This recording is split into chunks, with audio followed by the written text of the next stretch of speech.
Donald Trump is asking Americans to accept a remarkable strategic contradiction: treat North Korea as less threatening while reducing military cooperation with South Korea. According to the material in front of us, Trump publicly argued that joint United States-South Korea exercises send an unnecessarily hostile signal to Kim Jong-un, and he said he had instructed the Pentagon to substantially reduce those exercises. But the same record also describes senior military officials warning that North Korea has tested intercontinental ballistic missiles capable of reaching North America. Those two facts do not automatically prove the policy is reckless. They do force a serious question. What evidence justifies weakening a long-standing deterrence practice at the exact moment the military says the threat is growing? Start with Trump's own stated rationale, because that is the fairest place to begin. In the social media statement reproduced in the source material, Trump says his very good relationship with Kim Jong-un matters to his assessment. He complains that the joint exercises are costly and says they send a signal that is hostile toward a North Korea he describes as unthreatening and respectful while he has been president. He then says that because it is too late to cancel the exercises entirely, he instructed Defense Secretary Pete Hegseth to substantially reduce them. That is not a minor rhetorical adjustment. Joint exercises exist in part to make sure allied forces can operate together under pressure. Reducing them may be defensible if an administration believes the military benefit is outweighed by diplomatic opportunity, cost, or the danger of escalation. But if that is the argument, the administration has to show its work. A personal relationship between two leaders is not the same thing as a verified reduction in military capability, nuclear risk, missile development, or strategic intent, and that is the first standard worth applying here. If a Democratic president said a personal friendship with Kim Jong-un justified reducing exercises while military commanders were publicly describing North Korean missiles as a threat to the homeland, would supporters of this policy accept the same explanation? The answer should not depend on the party. The evidence standard should survive a change of names. Now look at the military warning included in the source. Lieutenant General Joseph Gerard, identified there as a deputy commander of Northern Command, describes a security environment in which China, Russia, and North Korea are developing systems designed to challenge North American defenses. On North Korea specifically, he says the country has successfully flight-tested intercontinental ballistic missiles with enough range to deliver a nuclear payload anywhere in North America. He also refers to a new North Korean ICBM design unveiled in October of 2024 that may be intended to carry multiple nuclear-armed re-entry vehicles. That warning matters because it creates a direct tension with the political language. Trump's case, as presented in his post, emphasizes Kim's behavior toward him and the supposed hostility created by allied exercises. The military assessment emphasizes capability. Those are different measurements. A leader can be polite in diplomacy and still expand the weapons that determine what happens if diplomacy fails. National security planning normally has to account for capability, precisely because intentions can change faster than weapons programs can be built. What we can test is the contradiction inside the policy logic. Trump's statement reportedly asks why Washington should conduct exercises that North Korea views as hostile, yet the source simultaneously describes North Korean weapons development, missile testing, and cooperation with other American adversaries. If the administration believes those developments no longer require the same level of allied readiness, then the missing piece is a measurable security gain. What did the United States receive in exchange? A testing freeze, a verifiable weapons limitation, a new inspection regime, a formal risk reduction agreement. None of those is established in the source material we have. There is another element in Trump's post that deserves attention. He reportedly connects South Korea's refusal to join an American effort against Iran with his criticism of Seoul. The source quotes him saying he recently asked South Korea whether it wanted to join in the denuclearization of Iran and received a no thanks.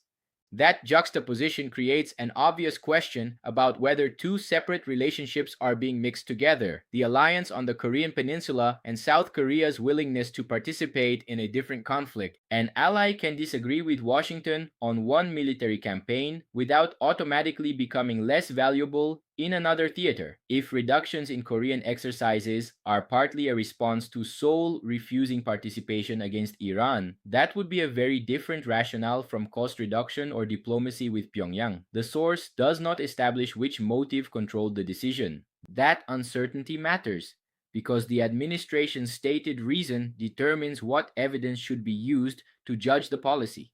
This is exactly where political information gets slippery. A real statement can contain several rationales at once, and partisan coverage can then select whichever one produces the strongest emotional reaction. Don't get played. The evidence discipline for American politics is built for that problem. It helps you move from reacting to testing using tools like the claim ledger and source dependence tracing. The complete digital ebook is only $9 one time. Open the description and click the first link to get your copy for $9. The same purchase link is in the first pinned comment. The next provocative claim will arrive quickly. Now apply that discipline to the next part of this story. The source says the Trump family recently announced a Trump-branded golf project in South Korea, and it reproduces a statement attributed to Eric Trump celebrating a collaboration to bring the Trump brand into the South Korean golf market. The commentary then suggests Trump's policy towards Seoul may be linked to business considerations and urges viewers to evaluate possible personal profit.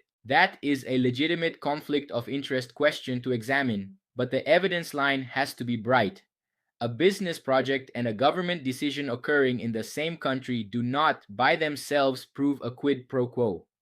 The source provides no contract term, communication, payment, witness, government record, or documented exchange showing that the military decision was made to benefit the Trump business. So the correct conclusion is not that a corrupt bargain has been proven. It has not. Now return to the security picture, because the source presents a broader strategic argument. It describes North Korean personnel assisting Russia's war effort in Ukraine and portrays China, Russia, North Korea, and Iran as increasingly cooperative. It also includes remarks attributed to NATO Secretary General Mark Rutte, describing closer coordination among those states and explaining why NATO has intensified relationships with Indo-Pacific partners, including South Korea, Japan, Australia, and New Zealand. If that strategic assessment is correct, South Korea is not simply a country hosting American exercises. It is part of a wider network Washington and its allies view as useful in responding to cooperation among rival powers. That makes the timing of any reduction more consequential. Again, reduction is not automatically abandonment. Military exercises can be resized, redesigned, postponed, or used as negotiating leverage. But the more important the alliance becomes in one strategic document, the stronger the explanation should be when political leadership reduces a visible component of that alliance. The strongest reasonable defense of Trump's approach is straightforward. Exercises cost money. They can increase tension. Presidents are allowed to use military posture as leverage in diplomacy. If Trump believes his relationship with Kim creates an opening that conventional pressure has failed to produce, reducing exercises could be framed as a calculated confidence-building step rather than a concession. And if exercises were only substantially reduced, not ended, the operational effect might be more limited than critics suggest. That defense deserves to be heard, but it also creates a test. Confidence-building measures are easiest to defend when confidence is being built on both sides. What reciprocal action from North Korea accompanies the American reduction? The source does not identify one. If Pyongyang is simultaneously testing missiles, rejecting denuclearization, and strengthening military relationships with Russia, then Washington needs to explain what concrete behavior justifies the change, which should carry more weight in that judgment. A president's confidence in his personal relationship with a foreign leader, or the military capabilities and behavior that persist regardless of that relationship. There can be room for diplomacy without pretending those two forms of evidence are equivalent. There is also a danger in overstating the headline. The source material opens by saying Trump destroyed the long-standing alliance with South Korea, but the evidence presented does not establish that the alliance itself has been terminated.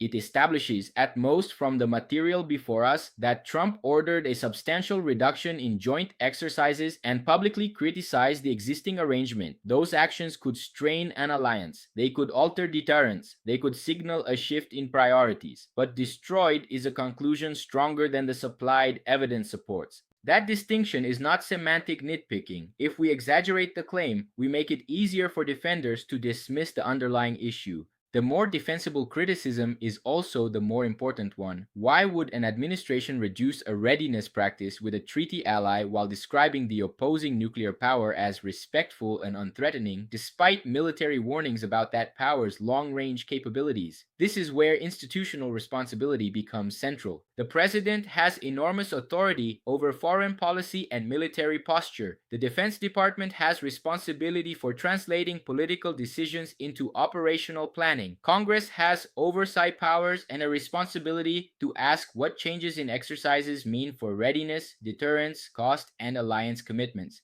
South Korea, meanwhile, has its own government, security interests, domestic politics, and right to decide whether to participate in unrelated conflicts. The public does not need to accept the premise that every military exercise must continue forever. It does need enough information to judge a major change. How much training is actually being reduced? Which exercises are affected? What capabilities will no longer be practiced at the same scale? Was South Korea consulted? What did military commanders recommend? What reciprocal action, if any, is expected from North Korea? Those are the questions that turn a social media announcement into an accountable policy. There is a broader democratic standard here. Presidents are elected to make judgment calls that experts may disagree with. They are not required to follow every military recommendation. Civilian control of the military means elected leadership ultimately decides policy, but civilian control does not mean evidence becomes optional. The more a president departs from an established security practice, the more important it is to explain the expected benefit and accept responsibility for the result. If the policy succeeds, if tensions fall, if North Korean testing slows, if verifiable restraints emerge, and if Allied readiness remains intact, critics should be willing to update their judgment. If none of that happens, and the reduction is followed only by additional North Korean capability and weaker coordination with Seoul, supporters should be willing to update theirs. What evidence would genuinely change your conclusion? That is a more useful political question than asking which side produced the most dramatic clip. So what does the record provided here actually establish? It establishes that Trump, in the statement reproduced by the source, objected to the scale and symbolism of joint exercises with South Korea and said he ordered them substantially reduced. It establishes that his stated reasoning included cost, his relationship with Kim Jong-un, the idea that the exercises are hostile, and South Korea's refusal to participate in his Iran policy. It also presents a senior military warning describing North Korean long-range missile capabilities as a threat to North America. The material further presents reports of North Korean cooperation with Russia and a broader strategic alignment involving China, Russia, North Korea, and Iran. It identifies a Trump family business venture in South Korea, which creates a legitimate reason to demand transparency, but it does not provide evidence proving that the business venture caused the military decision. And it does not establish that the United States-South Korea alliance has literally ended. What remains unknown is just as important. We do not have in this material the detailed Pentagon implementation order, the military readiness assessment behind the reduction, evidence of a reciprocal North Korean concession, or documentation linking private business interests to the policy. Those gaps are not permission to invent an answer. They are the next records that serious oversight should seek. The central contradiction therefore survives, but in a more precise form than the original commentary gives it. The administration is reportedly reducing a visible element of deterrence and alliance readiness, while the military is describing North Korea's strategic capabilities as increasingly serious. Trump's personal confidence in Kim may explain his political instinct. It does not by itself resolve the security contradiction, and that matters beyond Korea. Every administration asks the public to trust judgments made with information ordinary citizens cannot fully see. That trust becomes fragile when public explanations lean on personal relationships, sweeping claims, or unrelated grievances instead of measurable outcomes. Democratic accountability is the process of closing that gap. Show the rationale, show the evidence, show the safeguards, and then let the results be judged against the promise. The next political story will arrive before this one is settled, and it will probably come packaged with a clip, a confident caption, and somebody demanding an instant reaction. Don't Get Played gives you a repeatable way to carry this same investigative discipline into future claims, polls, court records, statistics, and synthetic media, so you move from reacting to testing. The digital ebook is $9. The link is in the description and the first pinned comment. Open the description and click the first link. Strong convictions deserve evidence strong enough to survive scrutiny.